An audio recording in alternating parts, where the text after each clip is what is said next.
safardagi ikkinchi manzilimiz Peshku tumaniga yetib keldik.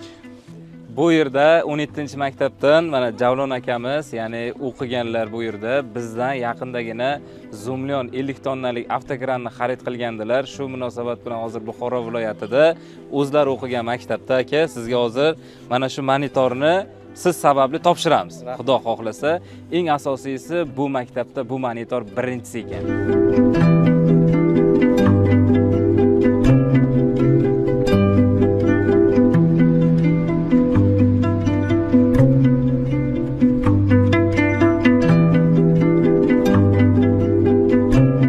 Shu kishi sababchi bo'lib turibdi. Shu kishining orqalaridan bizdan xarid qilganlari uchun hech qanaqa manfaatsiz, boshqasiz o'zlari o'qigan maktablariga mana shu elektron doskani sizlarga topshirgani keldik. Mana Grand Track firmasidan Zoomlion avtokran olgandim. Men asosiy faoliyatim, avvalgi faoliyatim shu 17-maktabda ham ingliz tili fanidan dars berib kelaman.